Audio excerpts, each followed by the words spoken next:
Bonjour, bonsoir. Je fais cette exhortation non préparée pour la gloire de Dieu. Donc, c'est pas préparé, on va prendre les versets bibliques, les lire et je crois que ça va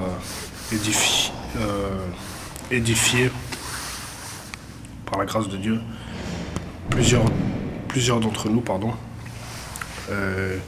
Nous prenons sans plus tarder la Bible dans le livre de Genèse chapitre 8. Genèse chapitre 8, nous allons lire les versets 1 à 5 pour la gloire de Dieu. Alors, je lis pour sa gloire. Dieu se souvint de Noé, de tous les animaux et de tout le bétail qui était avec lui dans l'arche. Et Dieu fit passer un vent sur la terre, et les eaux s'apaisèrent. Les sources de l'abîme et les écluses des cieux furent fermées, et la pluie ne tomba plus du ciel. 3. Les eaux se retirèrent de dessus la terre, s'en allant et s'éloignant, et les eaux diminuèrent au bout de 150 jours. Le 7e mois, le 17e jour du mois, l'arche s'arrêta sur les montagnes d'Ararat. Sur les montagnes d'Ararat, qui est une montagne de Turquie orientale. Les eaux allèrent en diminuant jusqu'au 10e mois. Le 10e mois, le premier jour du mois, apparurent les sommets des montagnes. Amen. Donc ça c'était le livre de Genèse chapitre 8, le verset 1 à 5. Genèse chapitre 8. Nous prenons encore, si vous voulez bien, Psaume chapitre 23. Psaume chapitre 23, nous allons lire les versets 1 à 6. Psaume chapitre 23. Je lis pour la gloire de Dieu. L'Éternel est mon berger, je ne manquerai de rien. Il me fait reposer dans de verts pâturages. Il me dirige près des eaux paisibles. Il restaure mon âme, il me conduit dans les sentiers de la justice à cause de son nom. Quand je marche dans la vallée de l'ombre de la mort, je ne crains aucun mal, car tu es avec moi. Ta houlette et ton bâton me rassurent. Tu dresses devant moi une table en face de mes adversaires. Tu ondules ma tête et ma coupe déborde. Oui, le bonheur et la grâce m'accompagneront tous les jours de ma vie, et j'habiterai dans la maison de l'Éternel jusqu'à la fin de mes jours. Amen. Je relis juste les versets 3 et 4. Il restaure mon âme, il me conduit dans les sentiers de la justice à cause de son nom. Quand je marche dans la vallée de l'ombre de la mort, je ne crains aucun mal, car tu es avec moi. Ta houlette et ton bâton me rassurent. Lisons ensemble, si vous voulez bien. On va changer un peu, pas toujours le même passage, bien qu'on ait lu Psaume 23, mais prenons encore le livre des Colossiens au chapitre 2.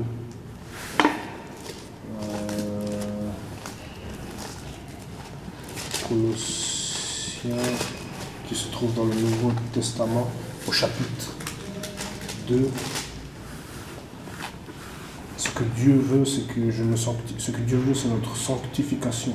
C'est que je me sanctifie, c'est que vous vous sanctifiez.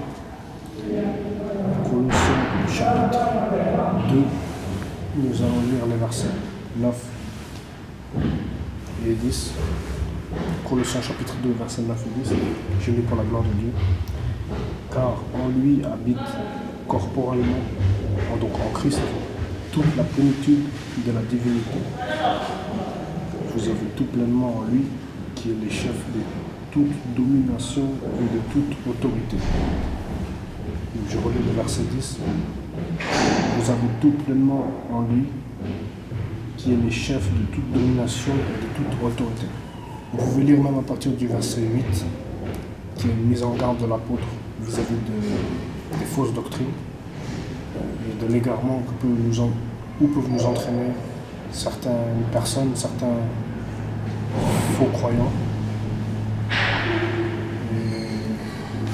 Et ensuite, bien sûr, ça parle de ce que Christ a fait pour chacun d'entre nous. On a été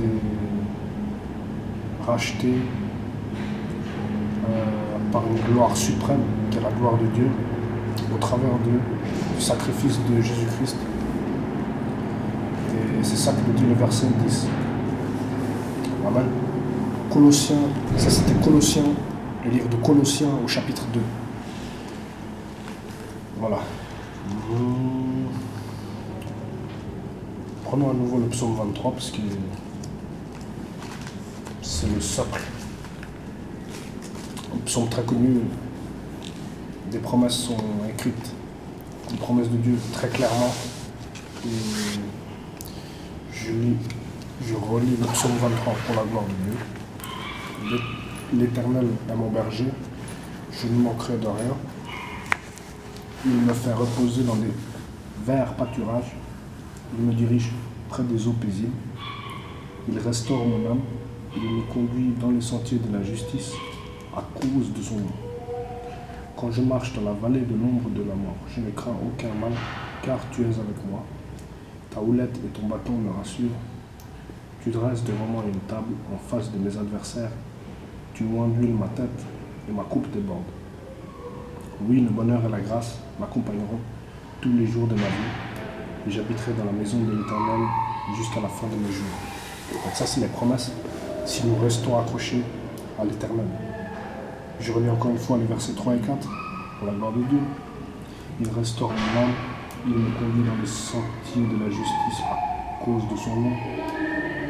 Quand je marche dans la vallée de l'ombre de la mort, je ne crains aucun mal, car tu es avec moi. Ta houlette et ton bâton me rassurent. Amen.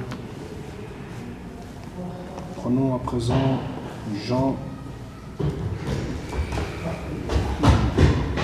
Luc, l'évangile de Luc,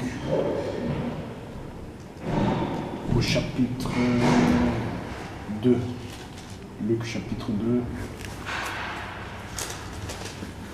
les versets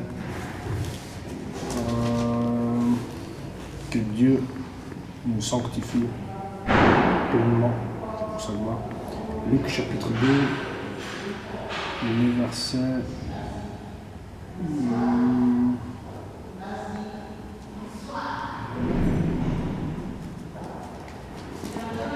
excusez-moi, j'ai un petit doute. Nous allons prendre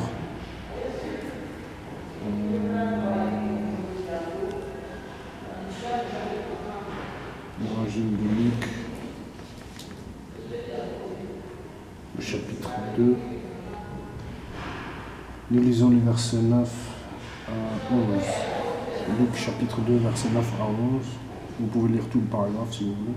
Je lis pour la gloire de Dieu. Et voici un ange du Seigneur leur apparut, et la gloire du Seigneur resplendit autour d'eux. Ils furent saisis d'une grande frayeur. 10. Mais l'ange leur dit, ne craignez point, car je vous annonce une bonne nouvelle qui sera pour tout le peuple le sujet d'une grande joie. C'est qu'aujourd'hui, dans la ville de David, il vous est né un sauveur, qui est le Christ, le Seigneur. Donc je relis les versets 10, 9 et 10. Et voici un ange du Seigneur leur apparut, et la gloire du Seigneur resplendit autour d'eux. Ils furent saisis d'une grande frayeur. Donc là on parle de berger. Ils furent saisis d'une grande frayeur. 10. Mais l'ange leur dit, ne craignez point, car je vous annonce une bonne nouvelle qui sera pour tout le peuple le sujet d'une grande joie. C'est qu'aujourd'hui, dans la ville de David, vous avez un sauveur qui est le Christ, le Seigneur. Amen. J'ai même relu jusqu'au verset 11. Donc c'est ça la bonne nouvelle pour nous encore aujourd'hui, c'est qu'il est né un sauveur qui est Jésus-Christ, le Seigneur. Alléluia. Donc voilà ce que je voulais lire avec vous. Et il y a peut-être 2 mois de cela, je voulais partager aussi avec vous. Je me souviens plus exactement. Je l'ai écrit, mais je ne suis pas sûr de pouvoir la retrouver. J'ai eu une vision ou un songe de l'apôtre Paul lorsqu'il était en prison. Et j'ai vu les gardes lui amener de la nourriture. Il était assis, c'était très simple, très sale. Peut-être qu'il était assis par terre au fond de la cellule, avec des barreaux encrassés, des petites fenêtres avec des barreaux encrassés, peu de lumière. Et j'ai vu l'apôtre Paul être servi par les gardes pour lui donner de la nourriture. Et je sentais une paix extraordinaire. C'était certainement la paix que donnait Jésus-Christ. Et donc voilà, c'est pour nous encourager à persévérer, quelle que soit notre situation. Certains peuvent nous persécuter, peuvent nous enfermer dans des lieux, peuvent nous calomnier, dire toutes sortes de choses à notre compte. Mais Dieu, le Saint-Esprit, va nous donner les mots, va nous donner les pensées, va nous donner les actes, la paix nécessaire et la force pour surmonter toutes les persécutions, toutes les tribulations, tout ce que nous devons endurer. Dieu nous a équipés pour cela. Donc, comme dit Luc chapitre 2, ne craignez point l'ange qui est apparu. Et Dieu va se manifester dans nos vies. Il veut que nous fassions preuve de foi, c'est-à-dire pour que Dieu se manifeste, il faut que nous fassions quelque chose. Il ne peut pas nous bénir injustement. Il faut que nous fassions un pas de foi pour que la bénédiction de Dieu nous enrichisse. Amen. La Bible dit, c'est la bénédiction de l'Éternel qui enrichit et il ne la fait suivre d'aucun chagrin. Amen. Ça, c'est valable pour chacun d'entre nous. Qui que vous soyez, quelle que soit l'origine, quel que soit le Seigneur Jésus-Christ veut que nous lui obéissions, que nous nous connections à lui, que nous ayons une relation personnelle avec lui, que nous lui obéissions, que nous nous repentions de nos péchés pour le servir. Amen. Donc voilà ce que je voulais vous partager, et que Dieu soit glorifié au travers de ce message. Je ne suis pas parfait, loin de là, et j'espère encore.